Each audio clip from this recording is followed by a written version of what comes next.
Have you ever spent hours creating invoices manually, mainly to make copy and paste errors or get the details wrong? I used to run into these problems all the time. Whether it was the service hours, rate dates, or formatting errors, invoicing was a real headache and wasted valuable time I could have spent on other tasks. As my wife runs an end-to-end support worker business, keeping our invoicing process efficient and error-free is crucial for both of us. Managing multiple clients and service rates can get complicated quickly, and any mistake could impact our operations. While those days are over, in this video, I'm going to show you a simple but powerful automation using Google Forms, Google Sheets, Discord, and Make.com that will not only eliminate invoicing mistakes, but also save us over an hour every week. You'll be able to generate error-free invoices from form submissions, store them in Google Drive, and notify your team via Discord, all automatically. This is the first of two scenarios I'll be sharing. Today, we're going to focus on a streamlined version of my full solution using two service entries. I'll also walk you through how you can handle different service rates and send notifications when the invoice is ready. If that sounds like the solution you've been looking for, stick around and let's jump right into it. Let's do a quick demonstration.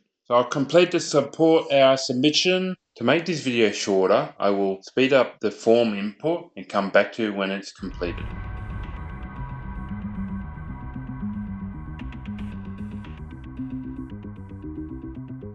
Okay, form has been submitted, and as you can see, we now have a second line of data.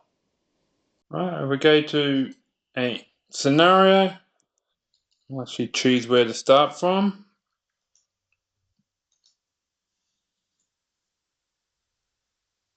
And this time, we want this one. And we'll go run runs.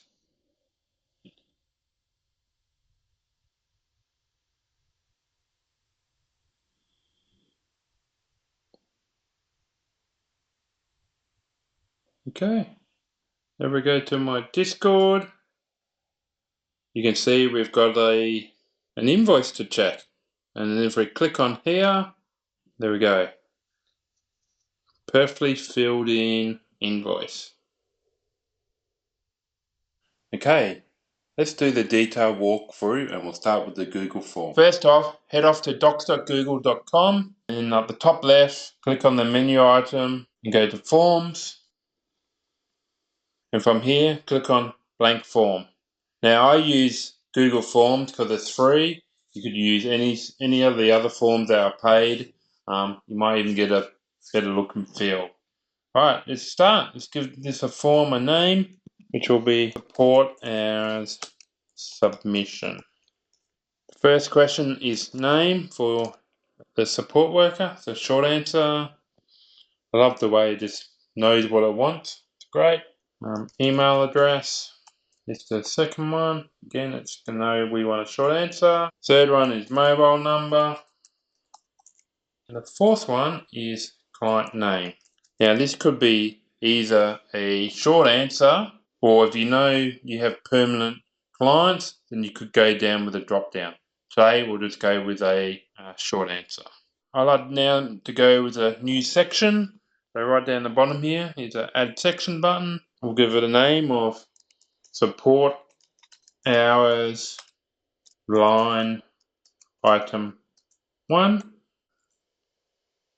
Next one is line 1 service date, line 1 time range.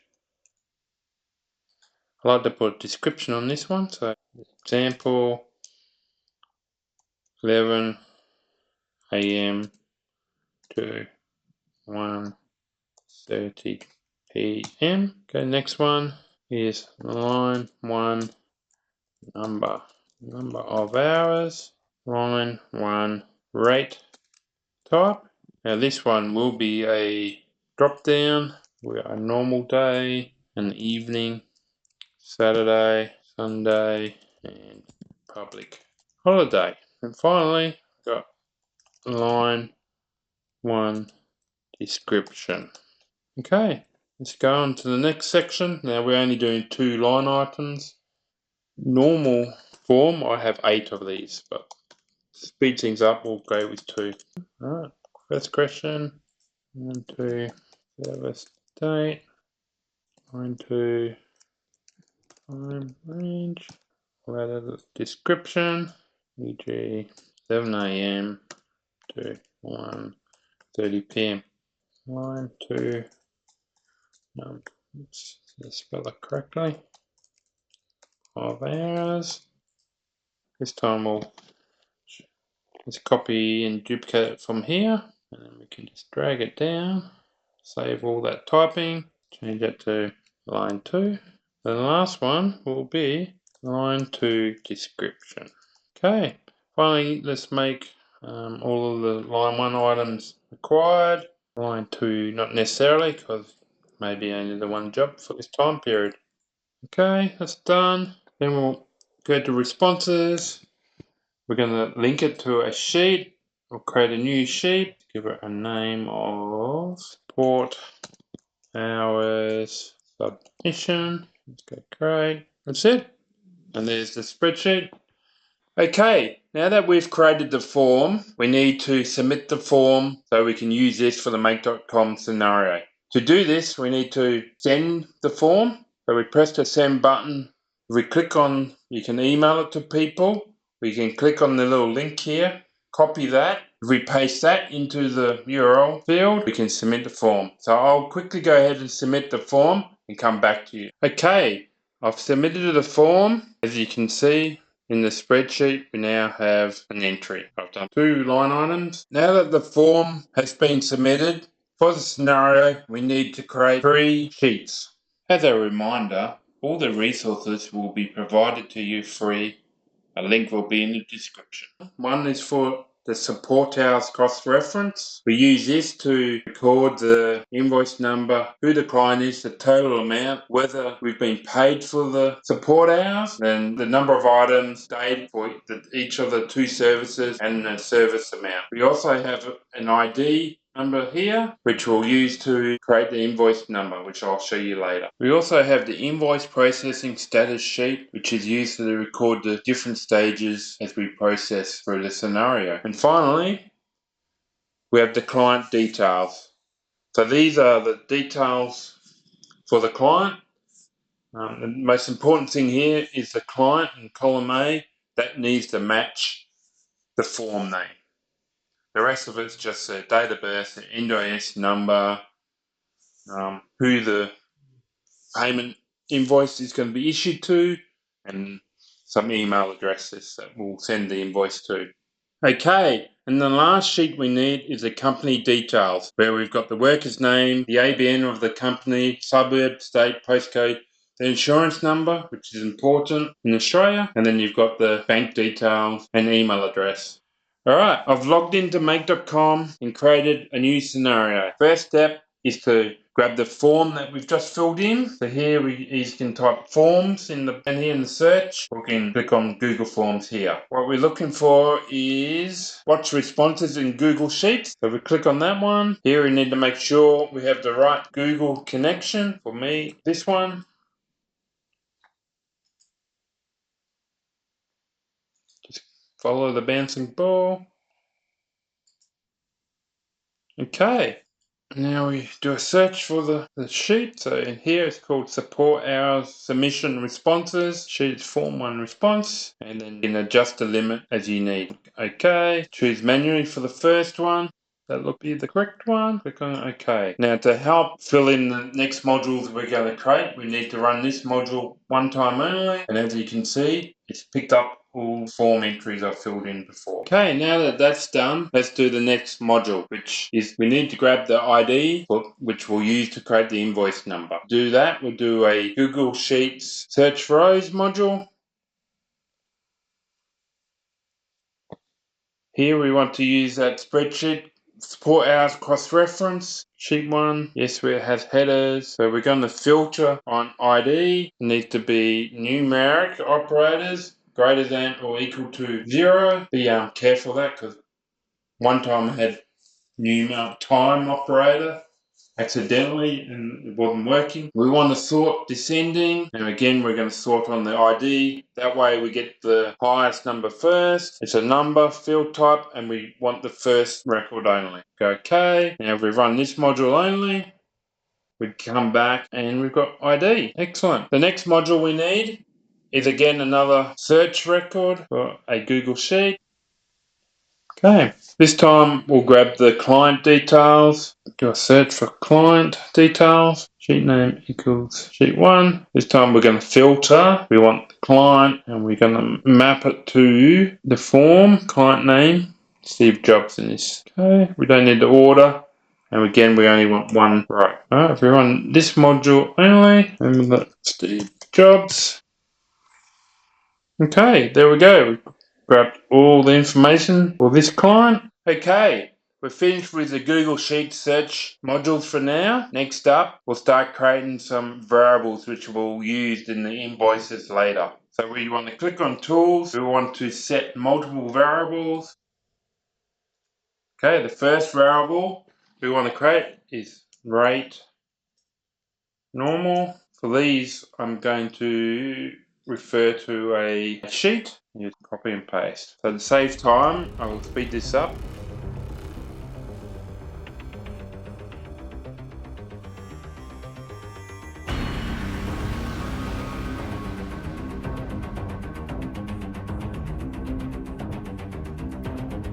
Okay, all the rates and rate codes have been added. Okay, we'll move on to the next module, which is again another set multiple variables. Now that we're on to the last variables, these ones we need to create an item cost, item rate code, and an invoice number. First one we'll do is item 1 cost. To speed up this video a little bit, I've pre-created the actual functions or the variables. Okay, as you can see, we are using a switch function. A switch function is like a decision maker or a helper that chooses from several options based on a given input. It's used when you want to check the value and choose one result from several possibilities. For example, I've gone ahead and actually converted these mappings to the actual items they are. So in our example, we're doing a switch on the rate type. Now, a rate type can be normal, evening, Saturday, Sunday, or public holiday. For our example, line 1 of the form, we chose normal. When we choose normal, the hourly rate is going to be 50 per hour. For example, if we had Sunday as a rate type, then it would return 90 per hour. Okay, back to the value. So the first part is the switch, which calculates the hourly rate. To get the cost, we then multiply the hourly rate by the number of hours worked. Okay, second one is item 2 cost. Again, let's go grab pre-copied function. Now this function differs slightly. We've added an if empty function to the beginning. So the if empty will look at the value. If the value returned or there is no value, then it will return 0 in this case. We need to return 0, as you will see later when we do the total cost. We sum all the costs together. If one of them is null or missing, it will cause an error. Okay, next one is item 1 rate. Okay, again, we'll go back to where I can copy and paste. So this is pretty similar to the first one. We're doing a switch function on the rate type, and we're just getting the rate per hour back. And we'll use this in the invoice templates later. All right, next one is item 2 rate. Again, like the item 2 cost, we have an if empty statement around the switch, and if it's empty, it will return 0. Otherwise, if it finds a rate type, it will just return the hourly rate. Okay, next is item 1 rate code. This is very similar to the values above. In the rate type, and for whatever rate type we find, it will return that rate code. Very important to show the rate code on the invoices, or the people who pay you tend to complain. Okay, item 2 rate code. Just like before, if it's empty or doesn't exist, we will turn, in this case, a dash. Lastly, is the invoice number.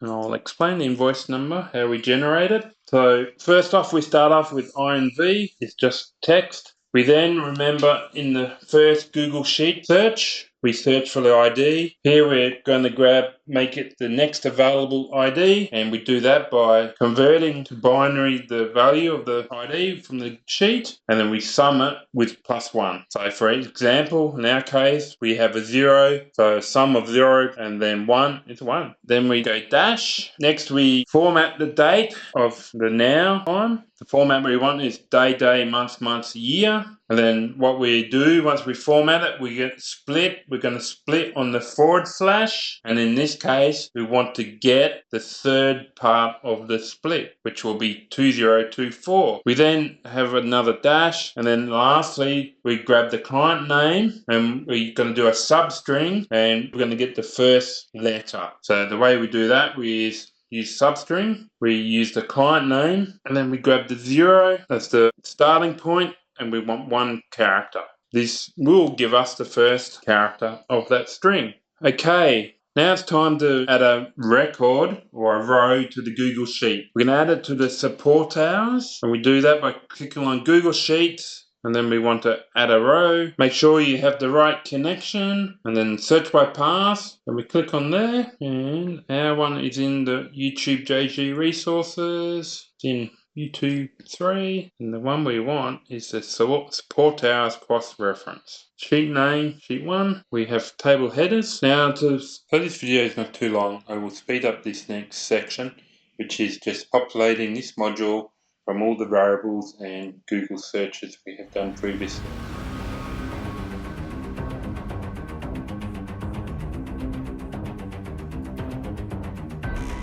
Okay, there was a few interesting ones there, so I'll quickly explain what they are. So for the total amount, we use the sum function, type in sum, bracket, and then the item 1 cost. Then we use a semicolon, then item 2 cost, and then close bracket. So the next one is the number of items. So this one we use an if statement. So we go if item 2 cost is greater than 0, therefore meaning we've actually entered that in the form, that we select 2 as the number of items. If it's 0 or less than 0, we then say it's only 1 item, because we will always assume that the first item is valid. Otherwise, why are you filling the form in? Okay. For the ID field, we also need to set the new value, which is a sum. We convert the ID from the very first Google Sheet search we did to binary, and we +1. Okay, let's rename some of these modules. So the first module was grabbing the ID. Second module was getting the client details.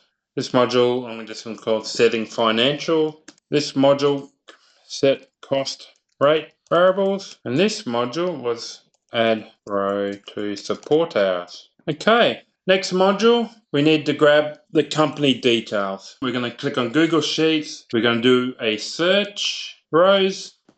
Okay, make sure you have the right connection. This spreadsheet ID for us, client company details. Sheet name will sheet 1. We'll use table headings. We will filter on our name, and our name is from the form. But you can also add another and for the email or mobile phone, but we'll keep it simple and just go with name. And we only want 1. We don't need to sort it by anything. Okay. Next, we've got the router module. In Make.com, a router helps you split your work into different paths. Each path can do different tasks based on certain rules you set. It lets you decide what should happen next depending on the data you have, making it easier to handle different situations in one workflow. So in our example, we have one template that has 1 item, and in the other branch we have another template which allows for 2 items. Okay, next we have the document template for 1 item. So I've created this already. It's this one that really is a personal preference. I like the invoices that have tables in them. So let me just quickly explain what we're doing here. So up the top we've got name, variable, and as you can see we've got invoice number, the invoice date, invoice due date, client name, client address 1, client address 2, etc. Got the ABNs over here, suburb, state, postcode, mobile numbers, actual client name, client date of birth. We also have name, support work in Intimate Living, which is support work my wife provides. And then here we got the details. So we got the item code, the item description, and then the item time range. We've got the service date, the number of hours, the rate, and then finally the cost, and then the invoice total. And at the end, we've got the insurance number, the ABN again, bank detail. As you would have remember, we've created all of these variables in the previous modules, or they're coming from the form. Okay, let's add the first template. So we're going to click on the plus sign. We want to go Google Docs, and here we're going to create a document from a template. The document ID of the template is in YouTube JJJ Resources, 1, 2, 3, and then you'll see I've got invoice template 1 item, and I've got an invoice template 2 items as well. Okay, we'll choose the 1 item template. Okay, now the Google Doc module has analyzed our template and it has found that we've got a whole heap of these values. To make this video shorter, I'll speed this up and I'll populate these and come back to you with some explanations of the ones that are different.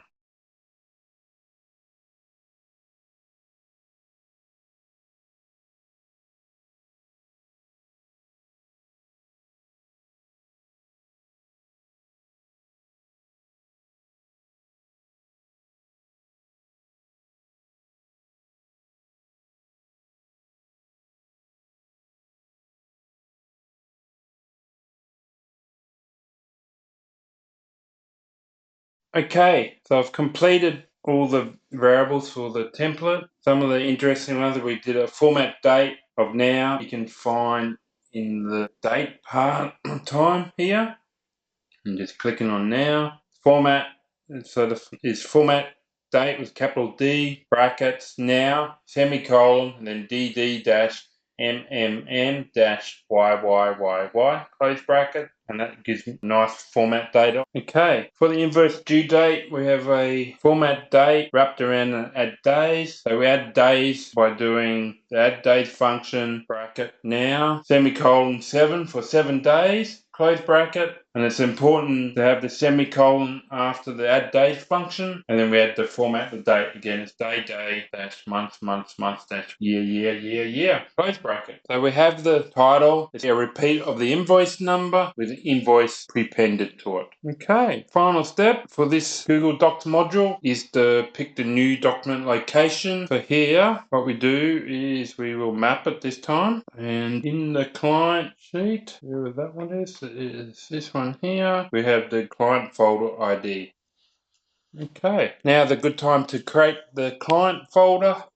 Let's create a new folder, give it the client's name. In this case, it was Steve Jobs. Great. We double click on it. The ID we want is up here. So we just copy and paste that into the client details, into their folder name. It's important to have the slash there, and that's it. Now that we've finished the 1-line item template, let's create the 2-line item template. The easiest and quickest way to do that will be to clone the first one, and we'll just drag it into there. We can delete this blank module. We click on it. We'll see we've got the correct connection. What we need to do is change the file. This time we'll select invoice template 2 item. Now, as you can see, it's pre-populated all the fields for us, which will save us a lot of work. All we need to do is populate the line 2 items, which I'll quickly do.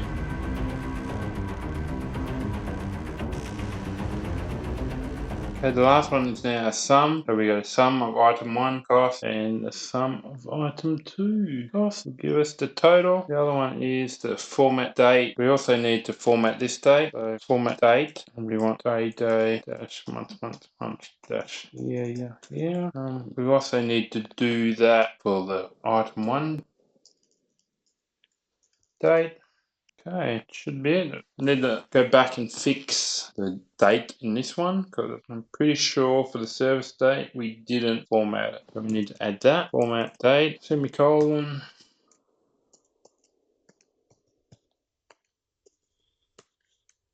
Done. Okay. Now, with this router, we need to filter so that support invoices with 1 item will go down for this track. While we're here, let's rename this and make this 1 item. Okay, and we'll rename this one while here and make it 2 item. Okay, so to create a filter, you click on the little spanner here. We want to set up a filter, give it a label 1 item. The condition will be, so it's an if statement, and if the item to cost is greater than 0, that means we filled the form in for it, and it's got a cost greater than 0, then it will have 2 items basically. If it's not less than 0 or equal to 0, then it only has 1 item. So we want this to be 1. That way, whenever this scenario runs and it works out that the filter has 1 item, then it will go down this track. Now we do this filter for the 2 items, then we'll call it 2 items. It's actually the same condition here. Again, it's an if statement. If item 2 cost greater than 0, which in this case it should be, we set it to 2. If it's not, it will not go down this track. Okay, it's also good practice to save your work. So make sure you click on the save. Okay, now we need to add a third branch. We don't need a filter on these. So this is the branch where we actually send the invoice we've just created. We're going to send it to Discord for approval. But first, we need to add, at the end of each of these branches, we need to add a variable. So we're going to set multiple variables. I always like to use set multiple values, just in case down the track we need to add a second variable. It's the same operation cost whether it's a set variable or set multiple variables. If it's got multiple variables in there, then each variable uses one operation. So what we need to pass through is actually the document ID, and the value is that one there. We go OK, copy that module and paste it. We'll go here, we'll link them up to that one. This one, as you can see, doesn't know about the other document, so we need to delete that and map it to this one, which is in here. Now, in make.com, setting a variable that at the end of a router branch ensures that the data processed within that branch is available for use in other branches or later steps. If we don't set the variable, the data remains confined to the branch where it was created. This process makes the information accessible across the workflow, ensuring that all branches can access and utilize the same data if necessary. So now that we've set the document ID variable here, the first step we need to do here is actually do a get variable. Again, we'll use get multiple variables, add an item, and as you can remember, document ID was the variable. As you can see, I've got document capital ID. Excellent. Now that we've set a get variable to get the document ID, what we next want to do is get a share link. We need this share link so we can send it in the Discord. Again, you need to make sure you've got the right connection. Sometimes, as you just saw, it does this. Simply click on OK, we go back into it, and then it will reset itself. File ID we've just got, so we can use that there. Let's change the role to writer. The type is anyone, and then we'll go OK. The next step is to create a row with some status updates. So we want Google Sheets, and we'll go add a row. Again, make sure you got the right connection. This time, you want to go to the folder, and the sheet we want is invoicing processing status. Sheet name is sheet 1. We do have headers. Right, so the value here is we'll use timestamp, and then we'll go here. The invoice is that invoice number we created in the variable there. Initial status is pending. This status is due with the approval of the invoice. We've created the invoice. Now it's pending, waiting for approval. Client is client name. For the invoice URL, we want the share link. The file ID is the document ID. And that's all we need to do for now. Click OK. The next module we want to add is the Discord module. So I'll quickly run you through how to create a Discord server and then how to create a bot so you don't have any authentication issues later on. Right, so open up Discord. In the Discord application, on the bottom corner on the left, you want to click on Add Server. You want to click on Create My Own. For me and my friends, let's give it a name. So I'm going to call mine YouTube Videos. Click on Create. Okay, and there you go. You have your Discord server. Now, I like to add a text channel for the invoices. So we're going to create a channel, and let's call it Invoices. Now, you can make it a private channel if you want. I won't. Okay, there you go. Invoices has been created. Now let's create a bot. First off, we need to go to the Discord developer portal. So first off, you need to log in as your Discord user.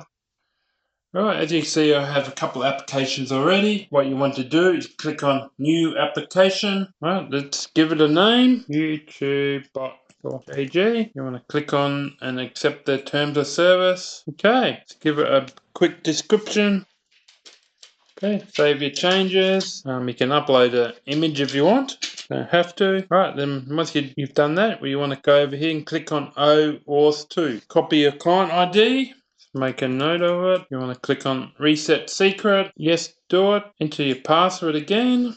Okay, we want to copy and save it for now. Okay, now we've got the client ID and client secret safely copied. We want to add redirects. I will include these as well as all the templates and the snippets of code in the free resources. We'll also include instructions on how to set up the Discord server and the Discord bot. Okay, we want to save changes. Okay, we now click on bot in the sidebar here on the left. You can upload a icon if you want, an image, change your username if you want. I'm okay with that. Alright, and then we want the reset token. Yes to do it. And then we want to copy. Again, we'll go and paste that in here. There we go. Now you can set permissions if you want. I'm just going to leave mine as default. And that's it. And let's go back to the make scenario. We want to type in Discord.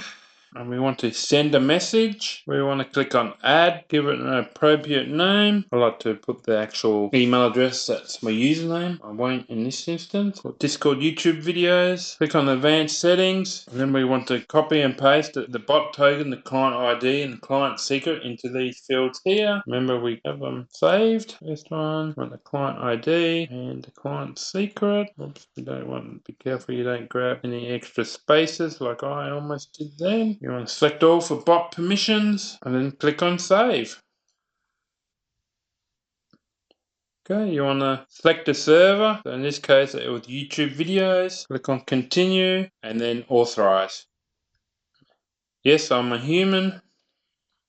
And done. We successfully connected our make scenario to Discord. So now we go click on channel ID. We'll see we've got general, and invoices. We want invoices. The message. I conveniently copied here. Put that there. Okay, we'll do a little bit of formatting. Client invoice. So again, we'll grab that from the variable we created earlier. Invoice number. Number of items. Again, is that if statement. New line is there. Total amount is we're going to sum the item 1 cost and item 2 cost. The invoice URL is the share link we had before. That one there. And then just some nice formalities. And then we go OK. Sometimes you get the red dot like this. Just double check and go back into it and then goes away. Remember to save. Just auto align. That's it. We've completed the first scenario for our invoicing solution. So that's how you can automate invoice creation using Google Forms, Google Sheets, Discord and Make.com. This setup saves us about an hour every week and has reduced our invoicing errors to 0. This was the first of 2 scenarios, so make sure to subscribe to the channel to be notified when the second video is released. In the next video, I'll dive deeper into how the email portion of the automation works and show you how to send the invoice directly to your payment partners. If you want to replicate this workflow or need help setting it up for your business, check out the resources linked in the description. I've included a template of the scenario and a link to my Calendly where you can book a free one-on-one video call if you need any assistance. If you found this tutorial helpful, please like and subscribe to the channel for more automation tips and tricks. Let me know in the comments below how you handle invoicing for your business. Thanks for watching, and until next time, keep innovating.